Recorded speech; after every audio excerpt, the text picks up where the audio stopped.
Olá, eu quero agradecer que estamos aqui na Combracan, Congresso Brasileiro de Cannabis Medicinal. Meu nome é Helder, sou diretor científico da PharmaUSA Life Science e vai ser um prazer dividir esses próximos minutos com vocês com uma apresentação feita sob medida e especial para esse evento, para compartilhar com vocês nesse tema tão importante sobre canabinoides, cannabis medicinal.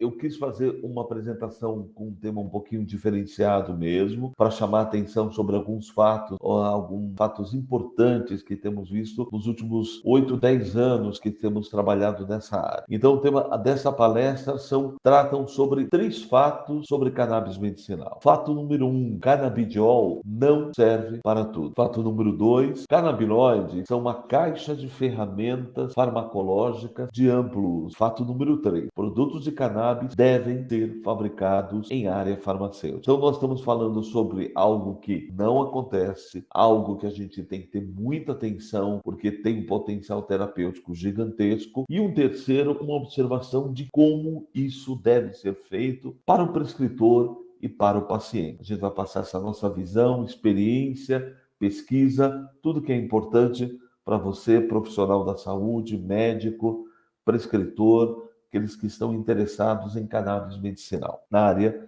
farmacêutica. Falando só um pouquinho mais sobre a minha formação, eu sou químico, pesquisador da indústria farmacêutica nos últimos 30 anos, trabalho bastante na área de inovação, na área da saúde, empreendedor em alguns projetos, sou sócio investidor e também diretor científico do laboratório em São Paulo, PharmaUSA Life Science. A gente vai falar um pouquinho mais à frente na nossa apresentação e tenho a oportunidade de ter trabalhado com cannabis medicinal nos últimos 10 anos aproximadamente. Vamos lá então falar um pouquinho sobre alguns temas interessantes que podem ajudar bastante no momento da nossa decisão, da prescrição, a ajudar o profissional da saúde, dando suporte ao prescritor e ao próprio paciente também. Vamos lá. Bom, precisamos falar sobre canabinoides. Quando a gente usou os 3 fatos para descrever a nossa palestra e falamos sobre que canabidiol não cura tudo, nós estamos falando de uma única substância. Essa é uma flor da cannabis sativa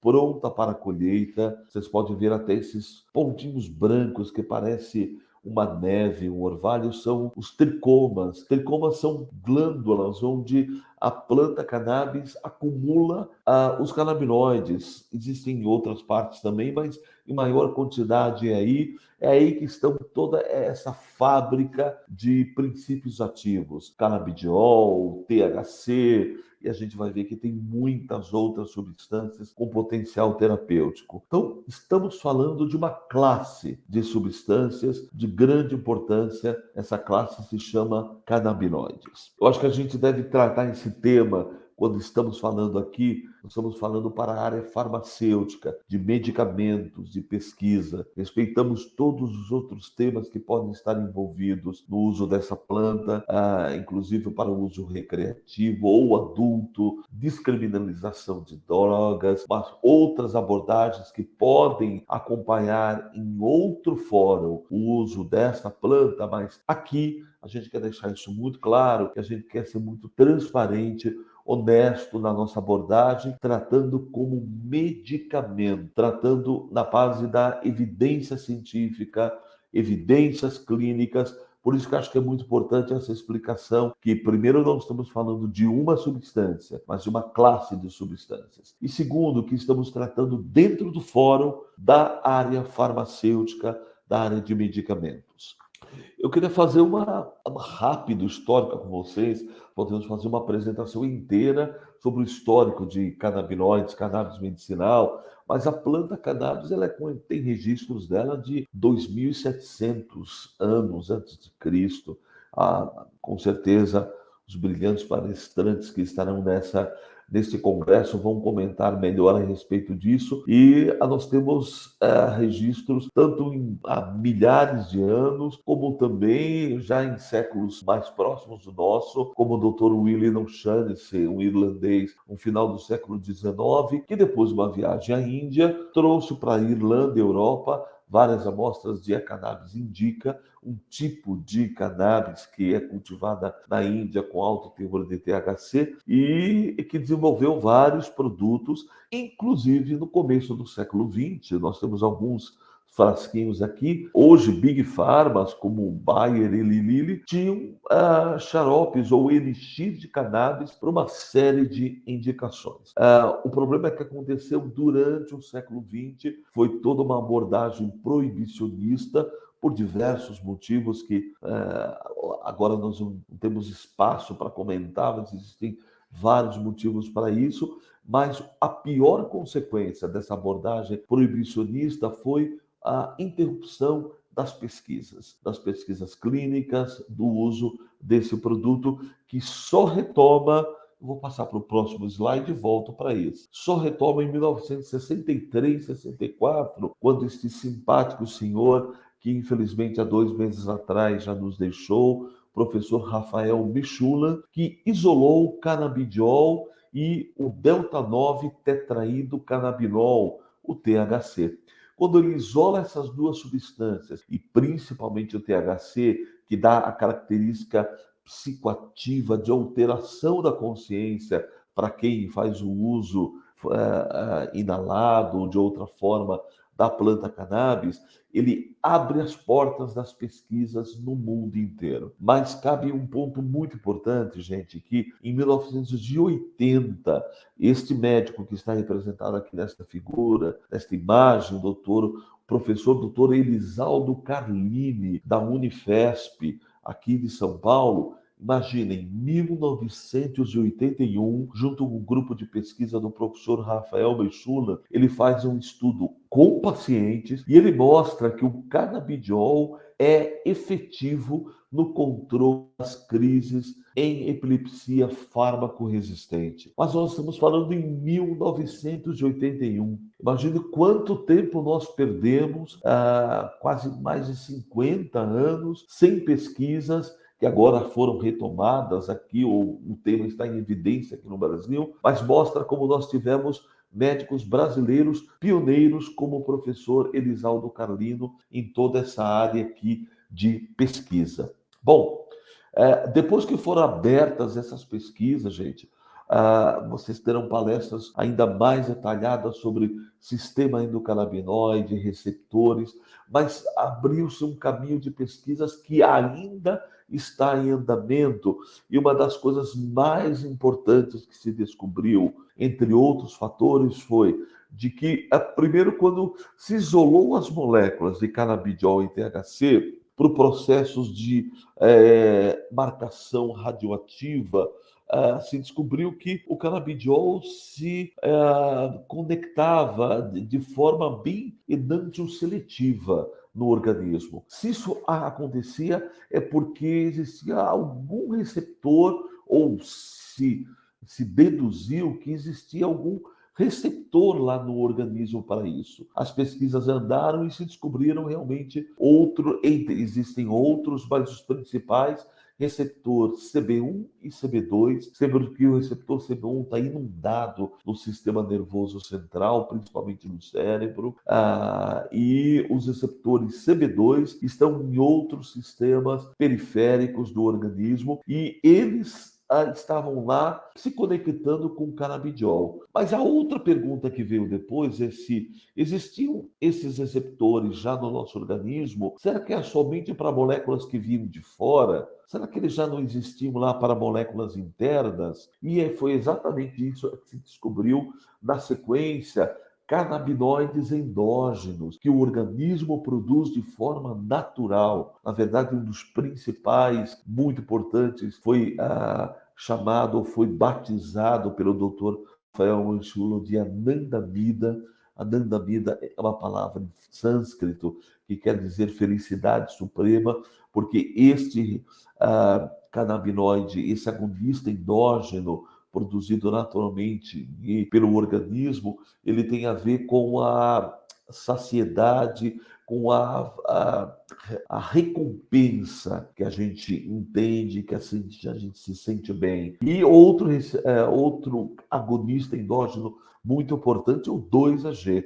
Então, nós já tínhamos receptores, agonistas endógenos, ou seja, canabinoides que o corpo produz de forma natural. Isso mostrava que existia talvez uma organização muito maior coordenando isso tudo. E é isso que acontece depois com a descoberta em novas pesquisas que, como eu falei, ainda estão em andamento. Nós estamos falando de um sistema endocannabinoide, um sistema bioquímico complexo que envolve os receptores CB1, CB2, outros receptores vaniloides de membranas lipídicas e outros receptores também que ainda estão em estudo, ligantes endógenos que o corpo produz de forma natural, enzimas que degradam, enzimas que promovem a produção de, por exemplo, da anandamida e do 2-AG. 2-AG é o 2-aracnidoilglicerol, produzidos no organismo sob medida,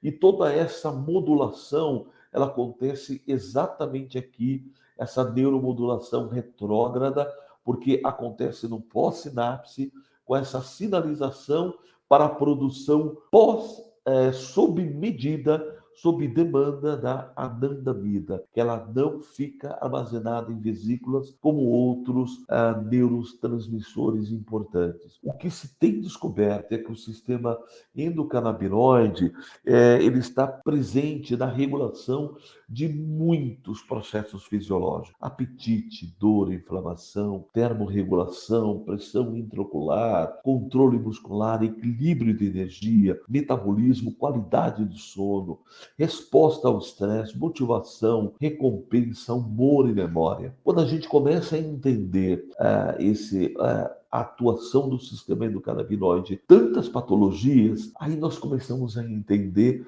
o que existe de ciência na presença do canabidiol como uma substância endógena, ou seja, como uma substância exógena que vem da planta, mas que consegue acessar o sistema endocannabinoide. Então, voltando ao meu fato, primeiro, que eu coloco no título da palestra, que canabidiol não cura tudo, quem acaba utilizando canabidiol como panaceia, primeiro tem somente um viés comercial que não interessa como evidência clínica, nem como evidência científica. E confunde a presença ou atuação ou o acesso do canabidiol no sistema endocannabinoide e, por sua vez, esse sistema que regula e que atua em tantas patologias.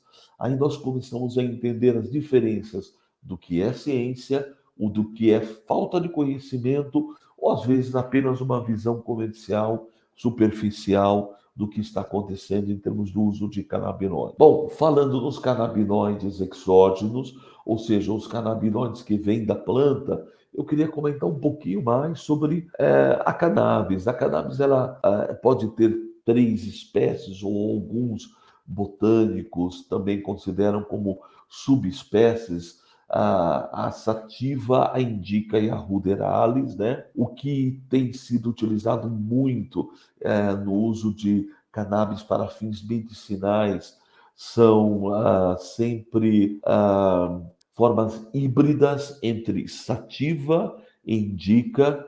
A ruderalis é muito mais incomum, e essa forma híbrida é que tem produzido plantas para fins medicinais que produzem mais canabidiol ou mais THC, ou em alguns equilíbrios que tem se buscado a respeito disso. Mas existem estudos que mostram mais de 500 compostos nessa planta. Então a gente está falando de muita coisa que pode ser descoberta, sendo que 140, ontem eu vi um estudo com mais de 150, então talvez tenha até aumentado já fitoquímicos, ou seja, substâncias isoladas a partir da planta, já isolados, e a gente entende que a cannabis sativa ou a cannabis híbrida sativa indica, é uma verdadeira fábrica de compostos ou de substâncias com grande potencial terapêutico. Bem, entendendo dessa forma que nós não estamos falando somente das duas principais, canabidiol e THC, nossa visão nos últimos 10 anos de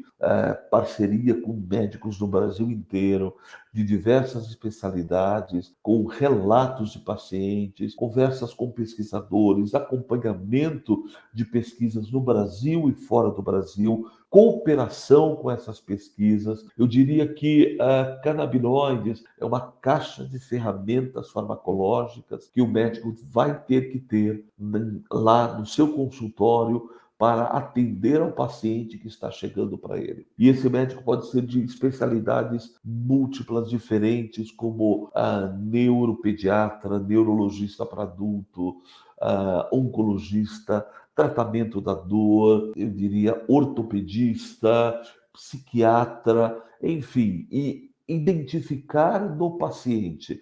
Esse é que vai ser o desafio. Qual canabinoide será melhor aplicado para aquele paciente, para aquela patologia? Então eu vejo os canabinoides como essa caixa de ferramenta que o médico tem que ter lá no consultório para utilizar no seu paciente. E não só identificar qual canabinoide, mas em que quantidade, ou em que quantidade, qual combinação deve ser feita para o melhor atender este paciente. Esse é um desafio de hoje, de depois, e é por isso que esse congresso é muito importante e outros eventos como esse, porque não existe produtos de cannabis sem educação médica continuada, sem esse conhecimento que o que nós temos hoje ainda é muito pouco para entendermos do potencial terapêutico disso. Nós temos um pesquisador importantíssimo no Instituto do Cérebro em Natal, no Rio Grande do Norte, o professor Siddhartha Ribeiro, e ele tem uma frase que eu acho seminal. Ele compara que o que foi os antibióticos do século XX, os canabinoides serão no século XXI. Ele usa o termo maconha, mas ele está se referindo aos canabinoides, se ele me permite essa comparação. Então, a importância terapêutica dessas substâncias será muito grande. Aqui nós temos um exemplo de ao redor do mundo do que está acontecendo, né? De canabinoides que estão sendo utilizados, sendo em estudos em fase pré-clínica, ou estudo clínico já em fase 2. Nós temos, por exemplo, o canabicromeno, tetraidrocanabivarina, o canabigerol, o THC, delta 9, o canabidiol já é uma realidade como anticonvulsivante na presença desse medicamento registrado como medicamento nos Estados Unidos, o Epidiolex, como é o único produto registrado nos Estados Unidos para controle de epilepsias farmacorresistentes, originárias de Lennox-Gastaut, síndrome de Dravet e complexo de esclerose tuberosa. Então, alguns já estão dentro dessa realidade e outros estão em potencial. E é sobre esse binômio potencial-realidade que eu quero continuar falando para chegarmos no terceiro fato, que eu coloco como título da palestra, a necessidade ou obrigação, eu diria, de entregarmos ao prescritor um produto de cannabis com qualidade de medicamento, com rastreabilidade de medicamento, com quantificação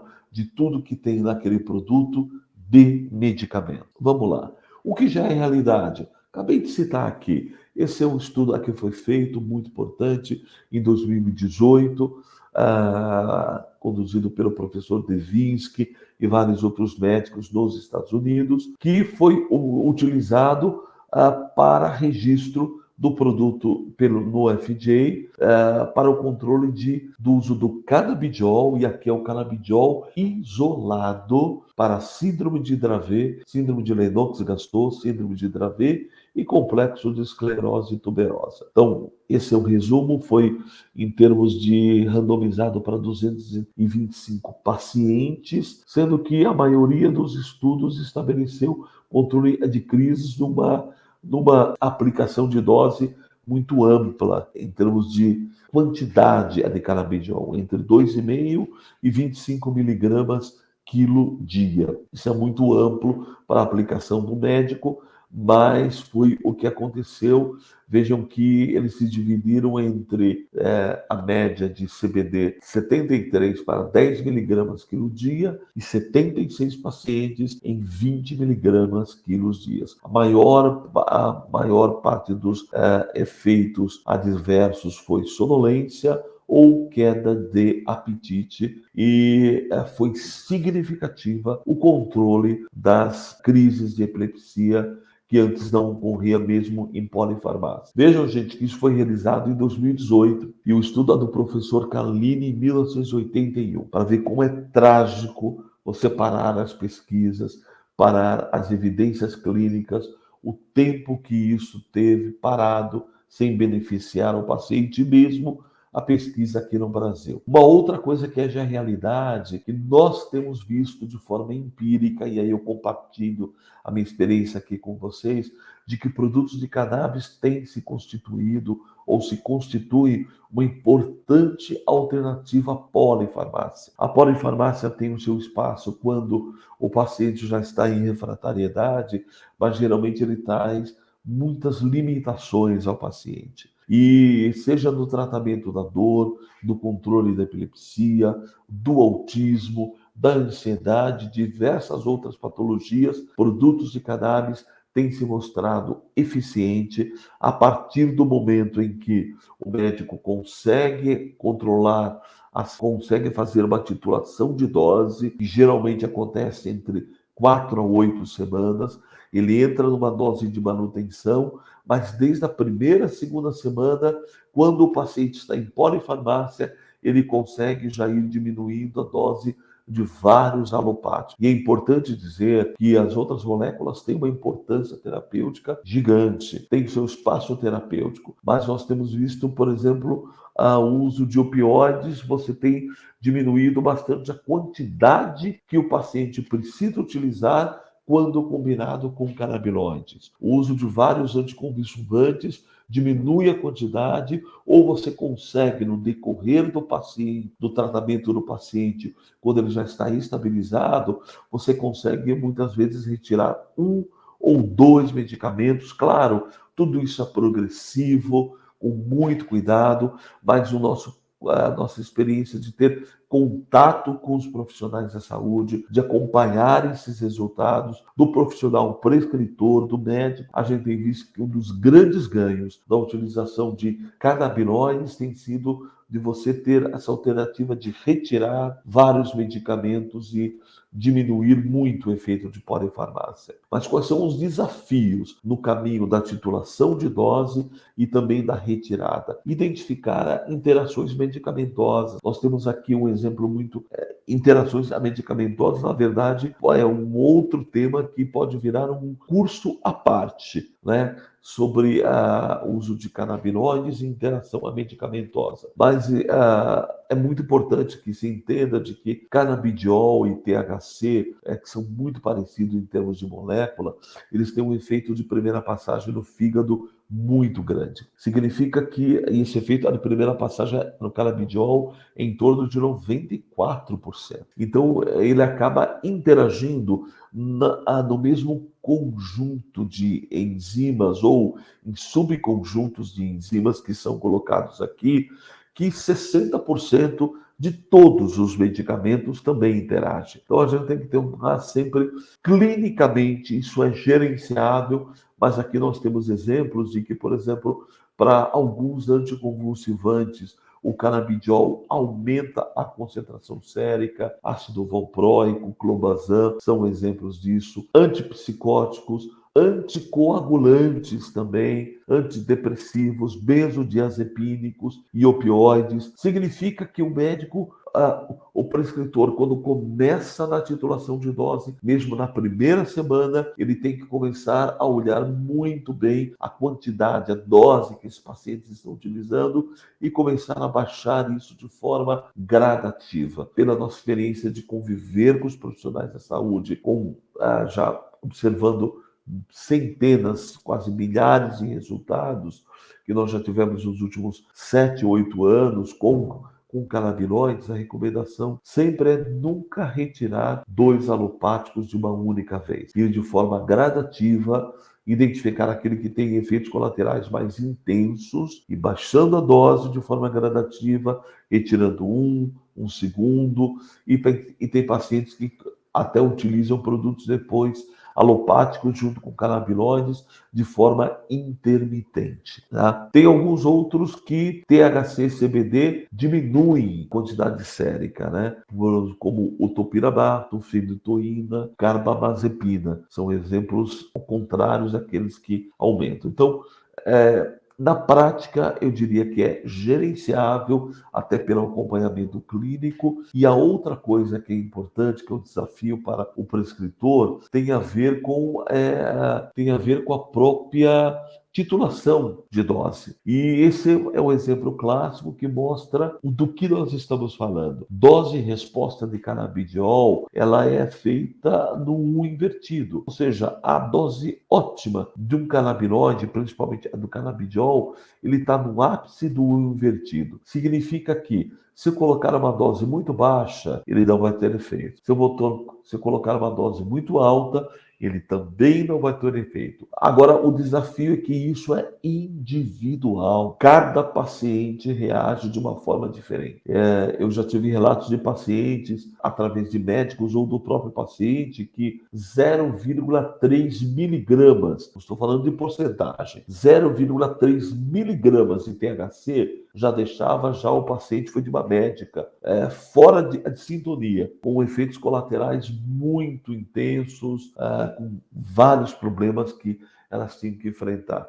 E outros pacientes que controlam a dor ou outras patologias mais complicadas com 20 miligramas ao dia de THC e metabolizam de uma forma muito tranquila. Então, isso realmente é muito individualizado e esse é o desafio do médico na titulação de dose. De uma forma simples, a regra de ouro diz: comece de uma quantidade baixa e siga gradativamente, devagar, até encontrar a melhor dose do paciente. Existem outras interações que devem ser consideradas para cada patologia, mais conhecimento que o médico deve buscar também, mas de uma forma básica comece baixo e siga devagar. A titulação de dose geralmente ocorre entre 4 a 8 semanas e na primeira semana, na maior parte dos casos, o paciente já tem efeitos bons, mas o melhor paciente não é aquele da primeira semana. É o paciente quando ele chega na dose de manutenção, depois de umas 8 semanas, e esse paciente é o paciente estabilizado. Estabilizado é aquele que já tem a dose dos alopáticos ajustada ou a retirada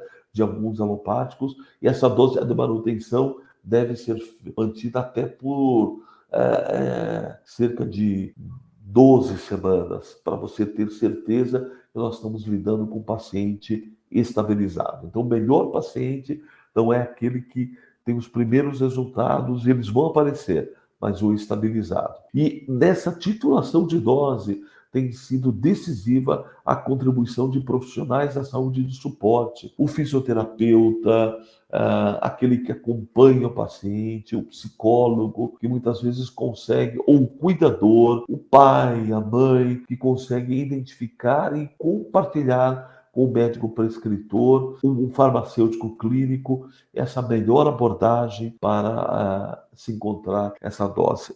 Eu queria falar um pouquinho sobre a produção farmacêutica. Como diretor científico da Farmausa e como presente nessa empresa desde 2018, e mesmo antes disso, com alguns projetos que nós trabalhamos, eu devo dizer o seguinte: assumimos uma premissa de que devemos tratar ou tratamos produto de cannabis como medicamentos. Quando se faz essa afirmativa, você tem que ter toda uma traça, tudo o que acontece antes, desde o cultivo até o frasco final, tem que ser rastreável, tem que haver rastreabilidade em toda essa produção, às vezes maior do que em um medicamento sintético alopático, que usam o princípio ativo. Aqui eu tenho 2 exemplos de empresas que cultivam para fins medicinais, e quando você vê empresas que trabalham com clones, não com sementes, aí você consegue entender que elas estão muito mais avançadas em termos de conhecimento. As sementes não são transgênicas, todas as áreas de plantação de uso medicinal que eu já pude visitar na América Latina, nos Estados Unidos, na Europa, não é permitido sementes transgênicas para a produção, pelo menos por enquanto, de cannabis medicinal. São sementes que são desenvolvidas muitas vezes por biotecnologia, e as sementes produzem clones. Esses que estão aqui à minha direita, dentro dessa cuba de PVC, e esses clones é que conseguem produzir plantas com reprodutibilidade no seu cultivo. Esses clones depois passam para outras áreas onde eles desenvolvem raízes. Na sequência, eles estão plantados, por exemplo, esse é um exemplo de uma área coberta, em vasos individuais, alimentados por nutrientes de forma líquida, e depois, quando eles crescem, esse é o exemplo de uma área pronta para colheita, com plantas com proeminência de THC que vão aparecer aqui nas flores. Vejo que as áreas cobertas têm controle de umidade, controle de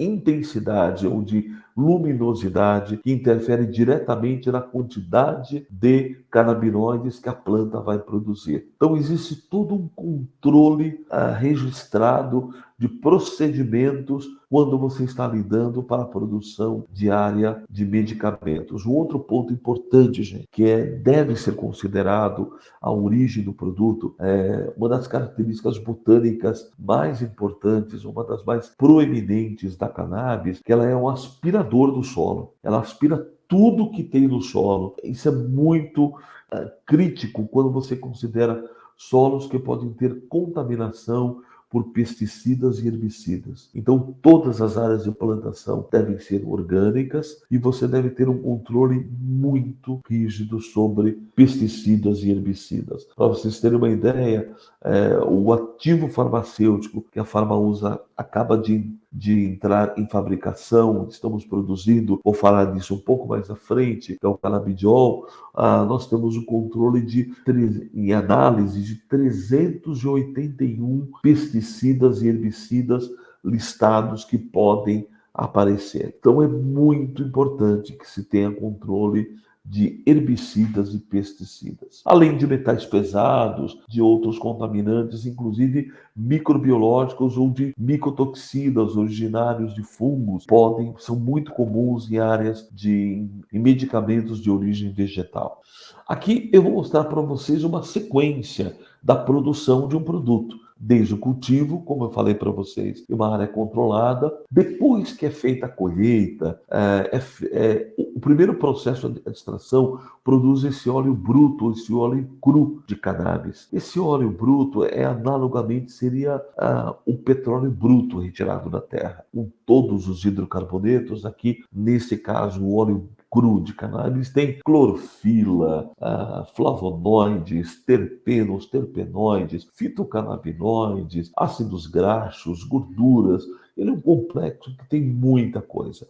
A partir daí eu posso ter duas abordagens para a produção dos produtos de cannabis. A primeira, processos de destilação, que vão produzir um extrato e vão produzir por exemplo, um fitoterápico, um fitocomplexo. Ou eu isolo uma única substância, faço uma destilação, concentro e retiro e purifico uma única substância que estava presente. Por exemplo, essa é a imagem do canabidiol, um pó branco que foi retirado desse óleo bruto de cannabis, e ele fica um canabidiol purificado de alta pureza. Esse é chamado de fitofármaco, ou seja, é uma única substância retirada de lá. Quando eu faço um fitocomplexo na parte de cima, eu fiz um processo de extração, que é um extrato, eu posso produzir um full spectrum, que é, por exemplo, um produto da Farmausa, o Nabix. Ou, quando eu tenho uma única substância, O canabidiol isolado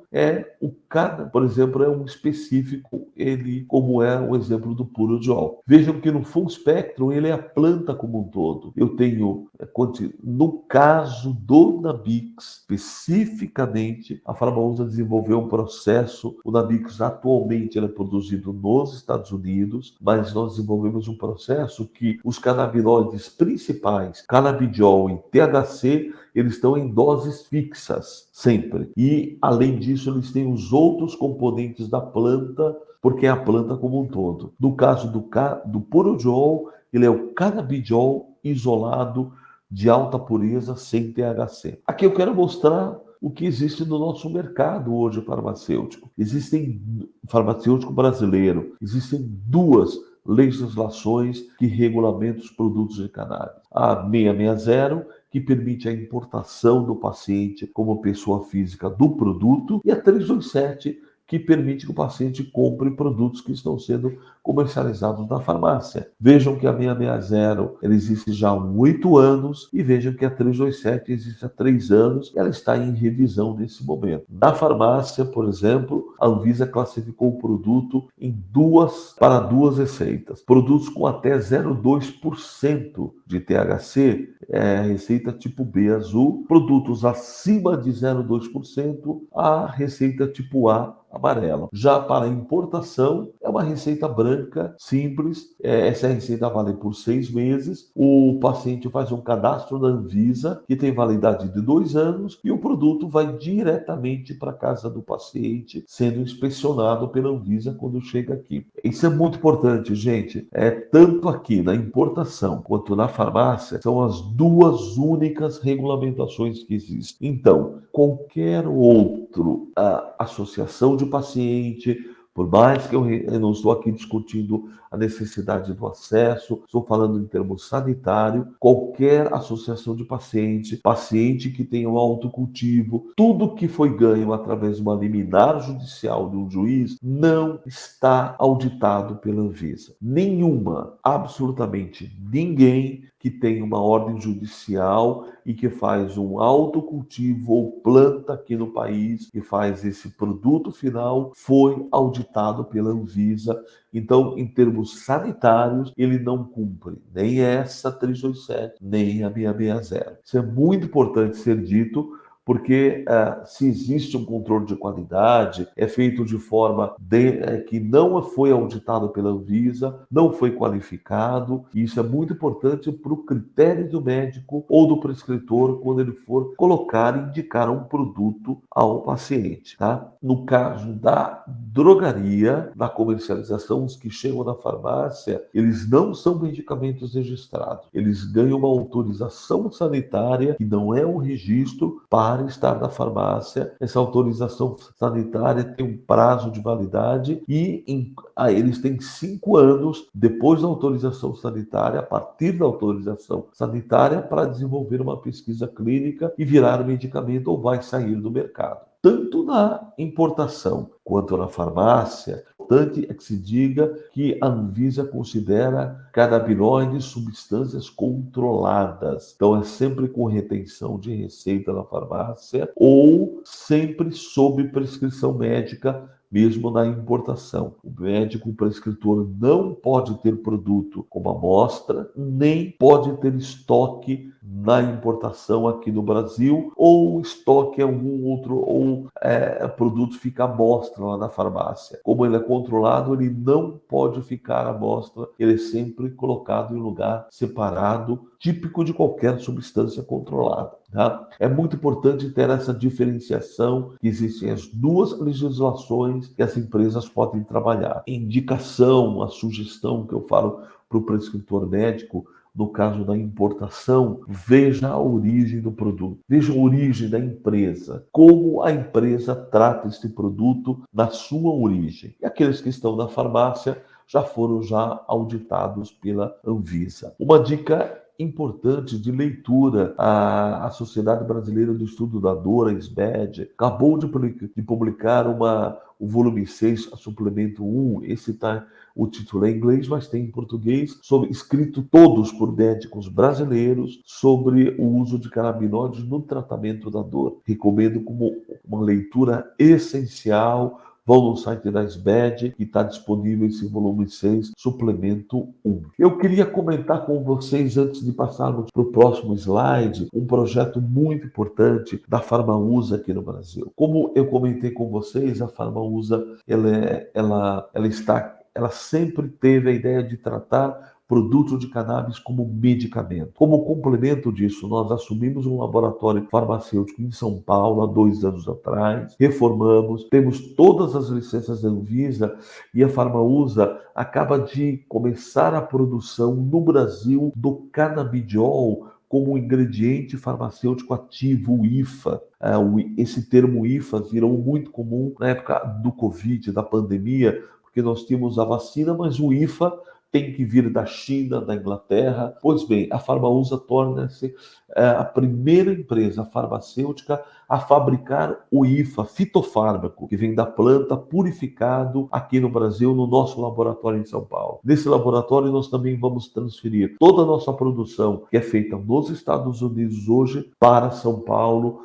Isso vai dar mais ao paciente, vai diminuir os custos do produto, mas o importante, que além da fabricação do IFA, que é um marco aqui para o Brasil, a gente vai vender o IFA para as outras indústrias farmacêuticas. Então, com esse laboratório, o Brasil se torna independente na fabricação do IFA, e isso pode facilitar demais pesquisas, fabricação de novos produtos, desenvolvimento de novos produtos pela indústria farmacêutica brasileira. Eu digo, gente, que com a legislação que nós temos hoje de produtos de cannabis criada pela Anvisa, com essas oportunidades de termos o IFA aqui no Brasil, com todos os pesquisadores que temos no Brasil de renome internacional, o Brasil tem uma oportunidade única de virar um player mundial de exportação de pesquisa e de produtos de cannabis como medicamentos para o mundo, não só para cá, para o mercado brasileiro. O próximo slide é um filme de 1 minuto sobre o nosso laboratório, e eu já quero estender o convite a todos os médicos que estão acompanhando este congresso para agendar uma visita, conhecer o laboratório em São Paulo e ver pessoalmente todo o controle de qualidade que nós temos. Além do laboratório, da área de fabricação do IFA, nós temos um laboratório físico-químico que podemos analisar todos os componentes que tem em um produto, tanto os nossos como qualquer outro produto, estudos de estabilidade. Então, eu acho que é um convite muito importante para que o médico veja aqui no Brasil como se faz um produto de cannabis e como se faz o ativo farmacêutico, o IFA, como se produz o canabidiol aqui no Brasil. Então, vai aparecer o filme, mas já fica o nosso convite. Eu tenho a satisfação nesse congresso, de forma exclusiva, compartilhar com vocês este marco até para abrir pesquisas. Às vezes o médico quer fazer um doutorado, mestrado, falta o canabidiol. Nós temos aqui, podemos cooperar, nós queremos desenvolver muita pesquisa com o nosso produto, com o nosso ativo aqui no Brasil, escrever artigos, e vamos fazer a pesquisa clínica aqui com o nosso ativo. Esse é o primeiro canabidiol brasileiro, fitofármaco, produzido aqui. Vamos ver o filme de 1 minuto? Olá, sejam muito bem-vindos. Gostaria de apresentar a Farmausa Life Science, primeira indústria farmacêutica no Brasil, fabricante do IFA canabidiol como fitofármaco e produtos de cannabis como medicamentos. Vamos conhecer juntos esse projeto inovador? Capacidade produtiva de 800 quilos ao mês, ou quase 10 toneladas de canabidiol IFA por ano. Canabidiol com alta pureza, maior que 99,5%. THC não detectável, substâncias relacionadas a impurezas não maior que 0,5%, área classificada grau D. Controle de qualidade físico-químico.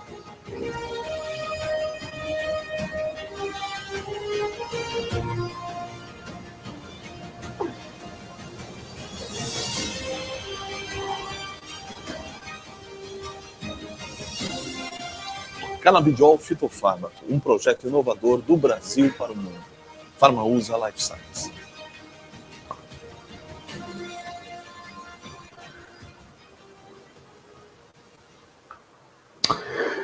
Gente, já finalizando, eu queria compartilhar esse pensamento com todos. No século XXI, o grande desafio civilizatório é a saúde mental.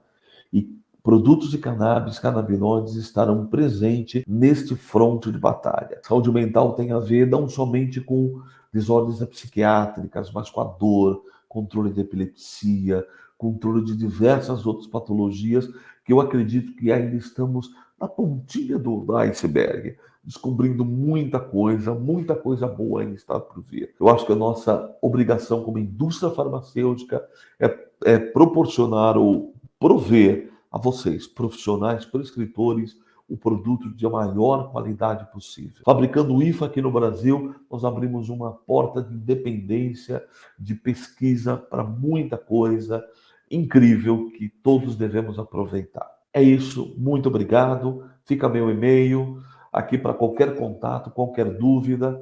Foi muito bom participar aqui com vocês. Muito obrigado.